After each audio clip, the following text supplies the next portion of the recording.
What's up to all my product founders and creatives out there? This is your host, Lisa Montero, and you're listening to the Visual Commerce Podcast, where founders, creatives, and brand leaders bring you insights on how to tell better visual stories of your product in 3, 2, 1. So we are here with Bethany McCamish, founder and owner of Bethany Works, a full-service design studio offering branding and web design and specializing in psychology-backed design. Bethany, thank you so much for being with us today. Yeah, thanks for having me. I'm excited to be here. So I'm so pumped for this episode because Bethany is going to unpack what the approach looks like for a brand trying to form their visual identity using the brand strategy method of psychology-backed design. Bethany, could you start by just giving us some background on your previous experiences in the creative world and how you really got to starting Bethany Works? Yes, yeah, absolutely. So, like most small business owners and entrepreneurs, my path to starting my business was a very up and down, all over the place one, and things are messy when you launch this kind of a business. So I didn't get there like, yep, that's what I'm going to do. And I'm just going to start my business and offer this thing.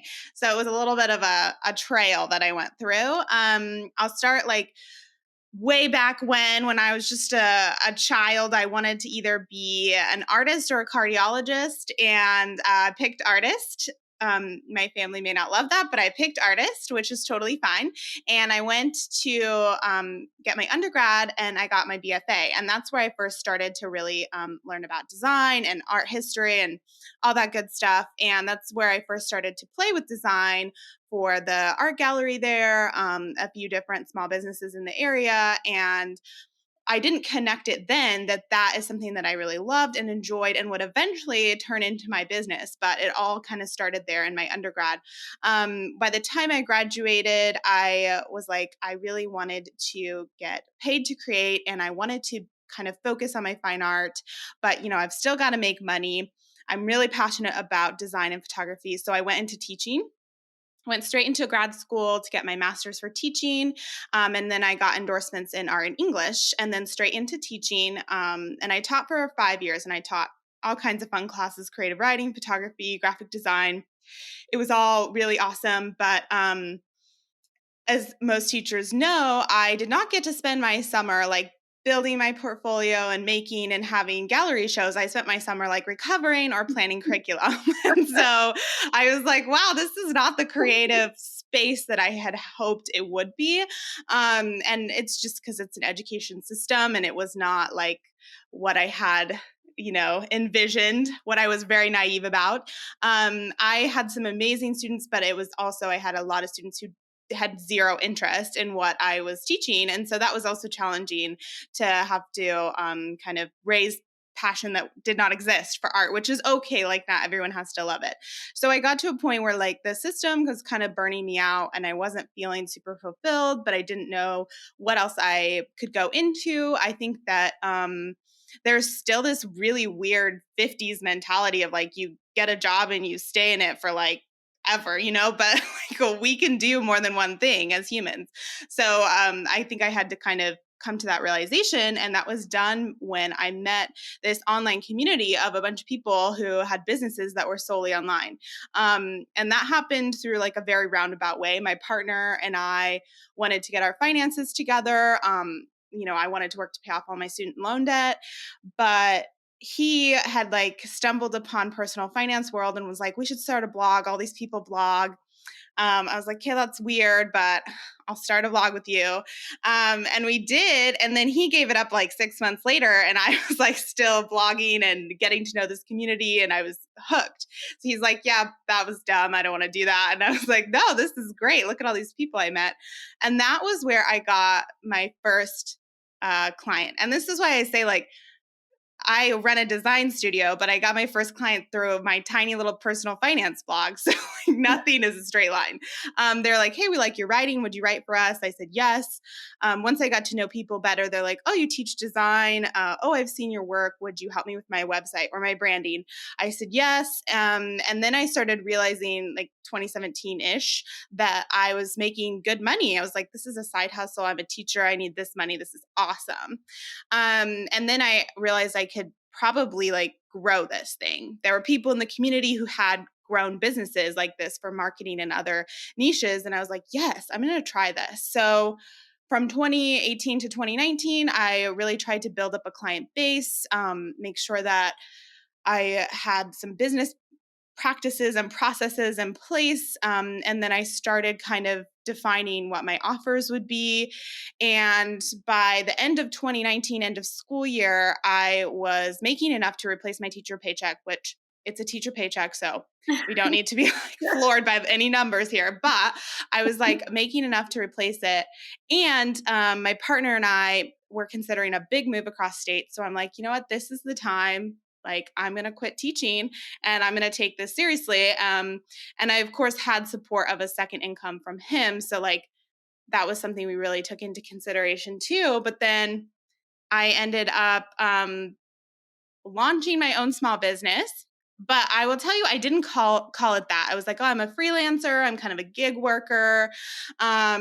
And it took me probably another year to really be like, no, this is my business. This is what I do. I specialize in this. These are my skills. Here's how my branding and website is different because I use psychology-backed design. So it definitely took me a while. Things were messy before I figured out like, oh, I'm aligned in these areas. This is what I do. So that is what led me to Bethany Works. And now, Bethany, so obviously you specialize in psychology-backed design. How would you describe what this method even means, and how does it differ from the million other methods out there?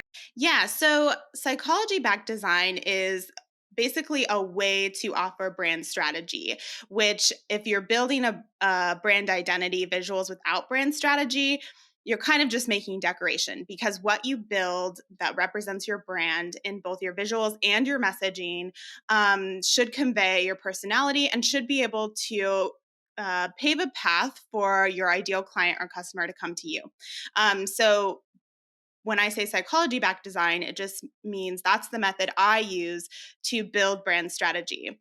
And I do that by using brand archetypes, using color theory, and combining all of those together, and then using symbolism. Like, those are the three main components that I use to back whatever brand that I'm building.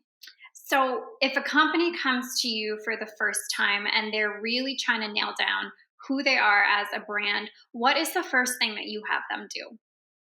Yeah, so usually I have them take my brand quiz. It's a free brand quiz, and it identifies their top 2 brand archetypes. It tends to be pretty accurate, but like if we have a conversation and decide it needs to be a little different, that's fine. There are 12. I should probably talk about the archetypes a little bit. Like, people are like, what the heck is that? So there's 12 brand archetypes. I did not come up with them.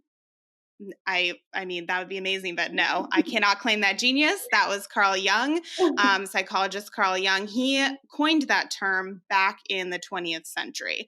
And he did so because he realized that there was a pattern of personalities or personas that took place throughout history in myths, in storytelling, and in how people connected. And you'll see these kind of archetypes in films all the time, right? Like, we always know the rebel in a film, or we know the jokester in a film. And so the idea is that we as humans have been conditioned or evolved to immediately recognize some of these personas and connect to them.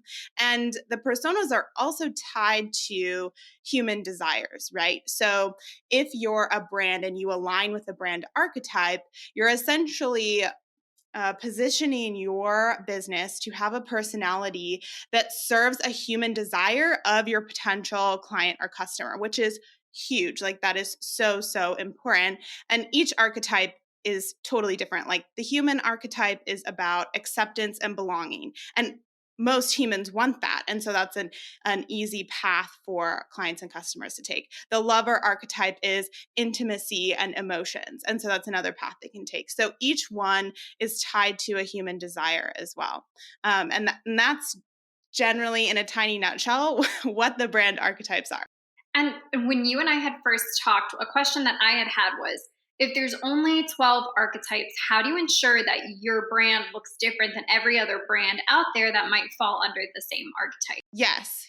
So important. So there are only 12, and ideally you don't just like pick one that you're like, yep, this kind of matches me and I'm going to just go with it. Because it's not like a pre-made out of the box kind of strategy solution. You definitely want to play with it a little bit. So you're going to, generally, all businesses and companies have two primary archetypes, right? So when you take my brand quiz, it'll give you your two primary archetypes. One will be more dominant than the other, generally. I wish there was like this perfect formula for marrying them together that I could give you like A plus B equals C, but that's not how it works. It's totally dependent on your company, what you offer, who you're trying to attract, your transformation story. All of those pieces play into how you marry the archetypes together. But I can give you an example. I am the expert and the explorer. My messaging and my language tends to be more like the expert archetype. That's the brand voice that aligns more with my company. Whereas my visuals tend to be more the explorer archetype. And that's where most of my visual graphics and my color palette all came from. So it kind of depends on you as a company or business, but you're generally going to look at your results and then say, okay, which pieces of my dominant archetype speak to me the most? And I'm going to take those. And then which pieces of my secondary archetypes speak to me the most? And how does that inform what I do going forward in visuals, in messaging, and in my offers? Absolutely. And I think this is one thing I know you felt passionately about this question, but is it possible for a brand to maybe have more than two archetypes, and could they bring maybe three together? How would that work? So generally, no, because that's when you start getting into like a hot mess. and and and here's why. So, and I get that question. I actually had someone ask me the other day, like, I'm like all of these things. Which is true because, I was saying like each one is tied to a human desire. So sometimes you're going to need intimacy more, or you're going to, need a certain desire more, need to feel belonging and acceptance more. So yes, we as complex humans individually probably have all identified with some of these archetypes at some point. We've all been a rebel at some point. That is just a fact. But as a company, as a business, you have to start separating yourself in order to niche down, in order to attract exactly who you intend to all the time. And it's about being super intentional. And I know that can be the hardest for people like myself who are small business owners, solopreneurs, entrepreneurs, because you kind of are your business. Like it's you, and you are a complex human, but it's really important as you grow and in order to scale, to separate that and start building a brand identity, a brand personality that attracts your customers. Plus, when you're showing up as your defined brand consistently, you're building trust. And if you all of a sudden show up one day as the jokester, and so far you've been showing up as the ruler, like people are going to be like, what is going on? Like, this is, not quite right, or this isn't matching up, or this isn't working. And this applies to if you show up on your website and it looks really great and professional and high end, but then on Instagram you have like 12 million colors and scripty fonts, like that's also very confusing and jarring. So being able to identify your brand personality is so much more than just like, oh, this is my voice, this is kind of how I show up. You have to use it, you have to actually harness it so that you can show up consistently and build that trust. And actually, to that point, do you maybe have like an example that you could give us of a company that maybe strayed from their archetype and how that might have affected them in the end? Yeah, absolutely. So this happens all the time. I think it happens a lot with companies will launch like strange products that don't align. So that's an easy example. Like I don't know if you knew this, but I was just reading the other day that Apple actually launched a game console in like 95 and it totally tanked because No. why, like that does not align with their brand. So that happens a lot, and that's kind of like a oopsie, this was a dumb idea and didn't quite work. That's not like a detrimental thing necessarily. It certainly could be, but it's like we tried it, it didn't work. Mostly because it was off brand, because it strayed from your brand strategy, your persona, all of that. A really recent example would be the Hollis Company with Rachel Hollis, who built her entire brand on the human archetype, basically, which is the girl guy next door archetype. It's about belonging and acceptance, but also about being real, about being humble, about being relatable. Her books even had titles that were right online with that, and her brand messaging had been online with that for a very long time, and she had a very ardent group of followers. But she showed up in, I think it was a TikTok originally, which you are free to Google and watch, and one of her lines was, "Oh, who thinks I want to be relatable?" And the video was problematic on many other levels because of how she was talking about people who worked for her and her team and people who worked in her house, and it was not appropriate. But that like ending line was like this huge crack in the foundation of her brand, where she literally went off brand, went completely off her brand archetype, saying she doesn't really want to be relatable when her entire brand message is that. And since then, her company has really seen that detrimental effect, like on a huge levels for them. So it can be so important to build and grow and scale your brand, but also so important to not go off brand later and kind of dig yourself a hole. Absolutely. And I think it's always good to remember it's a framework. Keep going back to the framework to make sure you're staying cohesive and in alignment. So, Yes, now yes. a company has their archetypes all figured out. How do they now take these and then use it to inform their visual identity?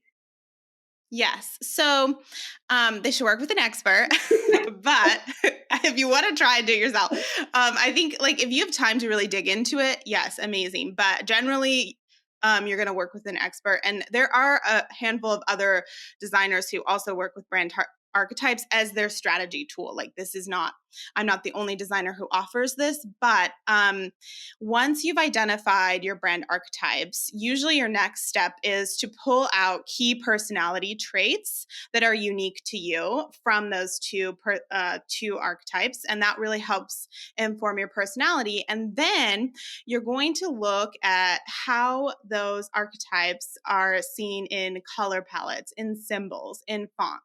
And that's where the next part of psychology backed design comes in, because fonts, each one carries like a different meaning or an interpretation. Colors are so important. Colors carry meanings and interpretation. For example, like if I say toxic yellow and happy yellow, you can probably immediately picture in your mind two very different kinds of yellow. And so it's important that we're using the archetypes to inform each of those pieces of the brand identity so that they come together as a cohesive whole. And now, is there a natural default or framework in terms of like color scheme or visuals or fonts that already follow these particular archetypes? Yeah, I mean, there's definitely, I don't love cookie cutter, but there's definitely like some general rules. Like a serif font, a classic serif font is traditional, timeless, and elegant. And it definitely usually goes with the ruler archetype because that is a high end archetype. It's usually classic, elegant, and timeless. And so those tend to go together. The same is true for certain color palettes. The creative color palette is usually bright and fun and contains multiple colors. It's usually never neutrals. You're not going to find a lot of dark jewel tones typically for the creative color palette. So there are some natural tendencies, some natural leanings for each of them. And I actually have a resource on Bethany Works of like the 12 archetypes where I outline them, and there's a visual for each one. And the colors on those visuals are the general colors that are used with those archetypes. That is a super helpful resource. So anyone listening, I'd suggest you definitely head over there after if you're kind of in between trying to figure it out now. Now, Bethany, if someone wasn't using a designer, how could they take these archetypes and put a visual context around them without the expertise of that a designer might bring? Yeah, so I think what should be done before, if you're going to DIY, what should be done before you even start grabbing your visual pieces, like putting a logo together or making sure that you have your perfect colors, is I would start with a mood board and a brand lexicon. So your mood board is going to be just a collection of images that you feel like represent your brand. Usually they have a texture, they'll have humans, and then sometimes they'll have like an element in them. And this is a process, so this shouldn't be rushed. Just like put things together, kind of like when you were collaging or scrapbooking, probably dating myself with that one or whatever, when you're putting things together, and just see what feels really good to you. And that's going to help inform the next few choices. Now, when you're gathering those images, you should, of course, be thinking about your archetypes. So you should be thinking like, okay, if I'm the human archetype, do I have a diverse range of individuals? Am I making sure I represent everyone here? Am I using artificial light? Because that really doesn't match with like the person next door kind of thing. So you want to think about all those pieces when you're putting together this mood board. And then you can think about your brand lexicon, which is, I think, really overlooked a lot when it comes to building out your brand. And that's your words and phrases that are going to be used repeatedly in exchange in calls to action, that sort of thing.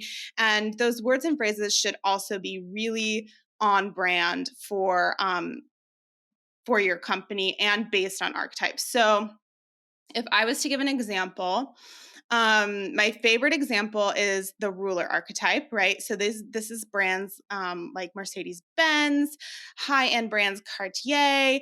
They're not trying to appeal to the masses. They are luxury. You're going to spend a lot of money if you're going there. And because of that, you're kind of shaping like an exclusive brand. And I don't mean exclusivity in like it's only open to certain people, but exclusivity in your offer. And so then your words or your brand lexicon are going to include things that are really high end. So this could be things like elite, custom, request an invitation, members only. Those are all words that really support the ruler archetype. And then on the opposite end, you're not going to use words like sale or DIY or unlimited or free or budget. Like that doesn't align at all. So think about the images and think about those words. And then you can start like, okay, these images generally go together. I have some words that I think go together. And then you can start thinking about building out your color palette, your logo, and your other visuals. Like there's a lot of work that should go before just throwing together a logo. And you certainly shouldn't just grab something off of Canva. This is all like very intentional work to make sure that your brand stands out, right? Because like, why else would we do this if we didn't want to stand out? That's the whole purpose, is we want to stand out. We want to make sure that we're showing up to our niche, to the people who are looking for what we have to offer.